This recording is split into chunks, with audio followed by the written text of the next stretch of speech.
ಬೆಂಗಳೂರು ಫಸ್ಟ್ಗೆ ಮತ್ತೊಮ್ಮೆ ಸ್ವಾಗತ. ಬಗರ್ ಹುಕುಂ ಭೂಮಿ ಹಂಚಿಕೆ ವಿವಾದ ಸಂಬಂಧ ಡಿಸಿಎಂ ಆರ್ ಅಶೋಕ್ ವಿರುದ್ಧ ಎಫ್ಐಆರ್ ದಾಖಲಾಗಿದೆ. ಬೆಂಗಳೂರಿನ ಉತ್ತರಹಳ್ಳಿ ಹೋಬಳಿಯ ಸೋಮನಹಳ್ಳಿಯಲ್ಲಿರುವ ಬಗರ್ ಹುಕುಂ ಭೂಮಿಯನ್ನ ನಿಯಮ ಉಲ್ಲಂಘಿಸಿ ಹಂಚಿಕೆ ಮಾಡಲಾಗಿದೆ ಅನ್ನೋ ಆರೋಪ ಆರ್ ಅಶೋಕ್ ವಿರುದ್ಧ ಕೇಳಿಬಂದಿತ್ತು. ವಿವಾದ ಕುರಿತು ಅಶೋಕ್ ವಿರುದ್ಧ ಬಿಎಂಟಿಎಫ್ ದೂರು ದಾಖಲಿಸಿಕೊಂಡಿತ್ತು. ಬಿಬಿಎಂಪಿ ಮೇಯರ್ ವೆಂಕಟೇಶ್ ಮೂರ್ತಿ ಕೂಡ 4 ಎಕರೆ ಭೂಮಿಯನ್ನ ಖರೀದಿ ಮಾಡಿದ್ರು.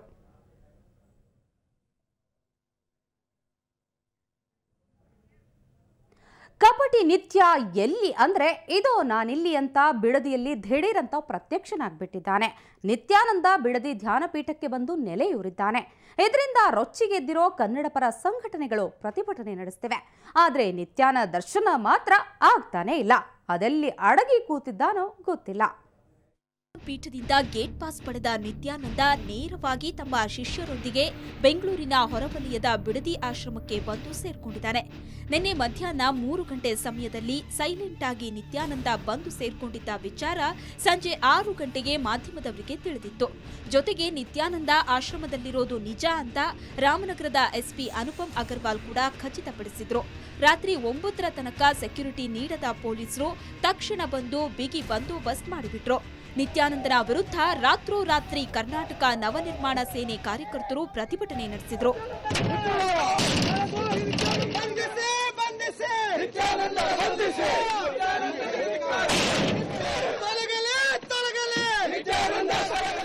ಆಶ್ರಮದಿಂದ ಹೊರಗಡೆ ಹಾಕದೆ ಹೋದ್ರೆ ಮತ್ತೆ ಕರ್ನಾಟಕ ನವನಿರ್ಮಾಣ ಸೇನೆ ಇವತ್ತು ಹೊರಗಡೆ ಹೋರಾಟ ಮಾಡಿದ್ದೀವಿ.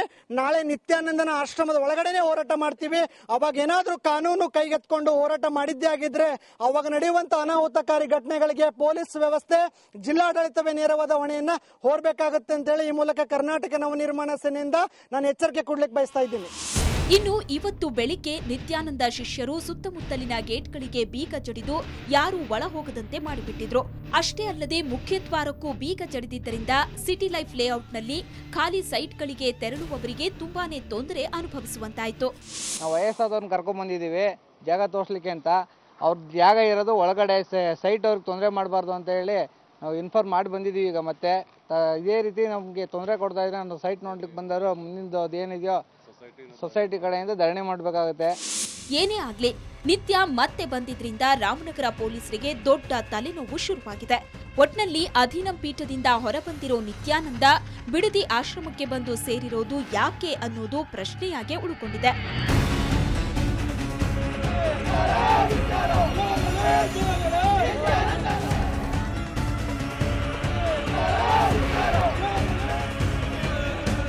ನ್ಯೂಸ್ ಬ್ಯೂರೋ, ಸುವರ್ಣ ನ್ಯೂಸ್. ನಾಡ ಹಬ್ಬ ದಸರಾ ಸಂಭ್ರಮ ರಂಗೇರಿದೆ. ನಾಳೆ ಆಯುಧ ಪೂಜಾ ಸಡಗರ. ಹಾಗಾಗಿ ಮಾರ್ಕೆಟ್ಗಳಲ್ಲಿ ಶಾಪಿಂಗ್ ಭರಾಟೆ ಜೋರಾಗಿ ನಡೀತಿದೆ. ಕಳೆದ ವರ್ಷಕ್ಕೆ ಹೋಲಿಸಿದ್ರೆ ಈ ಬಾರಿ ಹೂವಿನ ದರ ಸ್ವಲ್ಪ ಕಡಿಮೆ ಆಗಿರೋದು ಗ್ರಾಹಕರಿಗೆ ಸ್ವಲ್ಪ ನಿರಾಳವಾಗಿದೆ.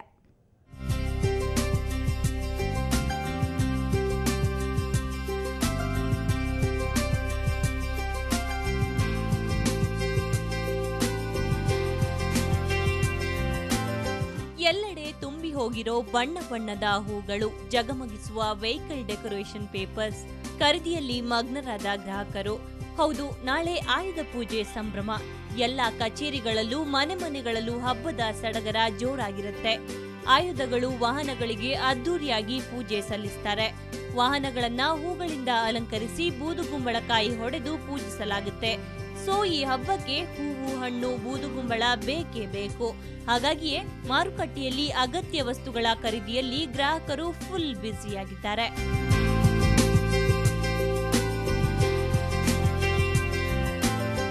ಈ ಬಾರಿ ಹೂವಿನ ಬೆಲೆಯಲ್ಲಿ ಕೊಂಚ ಇಳಿಕೆಯಾಗಿರೋದ್ರಿಂದ ಗ್ರಾಹಕರು ನಿಟ್ಟುಸಿರು ಬಿಡುವಂತಾಗಿದೆ. ಬೆಲೆ ಕಡಿಮೆ ಇದೆ, ಆದ್ರೂ ವ್ಯಾಪಾರ ಇಲ್ಲ ಮನುಷ್ಯನಿಗೆ. ಲಾಸ್ಟ್ ಇಯರ್ ಇತ್ತು 1100 ಹಂಗೆ ಮಲ್ಲಿಗೆ ಇತ್ತು.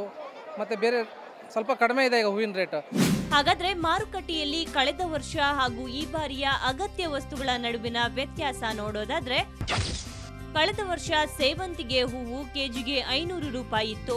ಈ ಬಾರಿ 350 ರೂಪಾಯಿ ಇದೆ. ಇನ್ನು ಮಲ್ಲಿಗೆ ಹೂ ಕೆಜಿಗೆ ಕಳೆದ ವರ್ಷ 1200 ರೂಪಾಯಿ ಇತ್ತು. ಈ ಬಾರಿ ಅರ್ಧದಷ್ಟು ಇಳಿಕೆಯಾಗಿದ್ದು ಕೆಜಿಗೆ 600 ರೂಪಾಯಿ ಆಗಿದೆ. ಇನ್ನು ಕಳೆದ ವರ್ಷ 140 ರೂಪಾಯಿ ಇದ್ದ ಜೋಡಿ ಬಾಳೆ ಎಲೆ ದಂಡು ಈ ವರ್ಷ 100 ರೂಪಾಯಿ ಇದೆ. ಅಲ್ಲದೆ 80 ರೂಪಾಯಿ ಇದ್ದ ಒಂದು ಬೂದುಗುಂಬಳಕಾಯಿ ಈ ಬಾರಿ 60 ರೂಪಾಯಿಗೆ ಇಳಿಕೆಯಾಗಿದೆ.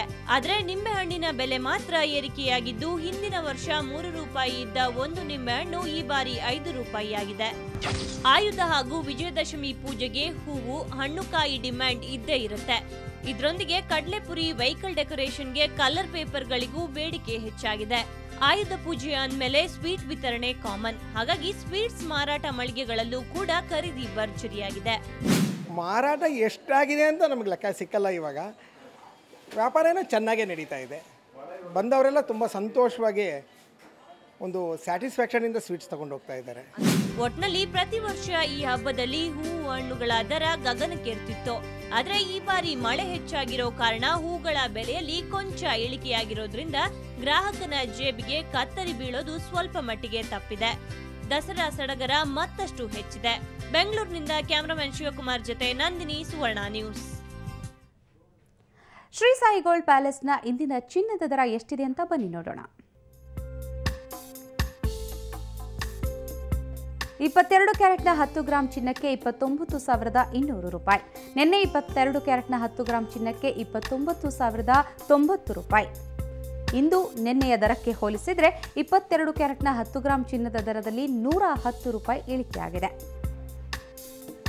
24 ಕ್ಯಾರೆಟ್ನ 10 ಗ್ರಾಂ ಚಿನ್ನಕ್ಕೆ 31,540 ರೂಪಾಯಿ. ನಿನ್ನೆ 24 ಕ್ಯಾರೆಟ್ನ 10 ಗ್ರಾಂ ಚಿನ್ನಕ್ಕೆ 31,420 ರೂಪಾಯಿ ಇತ್ತು. ಇಂದು ನಿನ್ನೆಯ ದರಕ್ಕೆ ಹೋಲಿಸಿದರೆ 24 ಕ್ಯಾರೆಟ್ನ 10 ಗ್ರಾಂ ಚಿನ್ನದ ದರದಲ್ಲಿ 120 ರೂಪಾಯಿ ಇಳಿಕೆಯಾಗಿದೆ. ಬೆಂಗಳೂರು ಫಸ್ಟ್ ಮುಂದುವರಿಯುತ್ತೆ ಚಿಕ್ಕ ಬ್ರೇಕ್ನ ನಂತರ.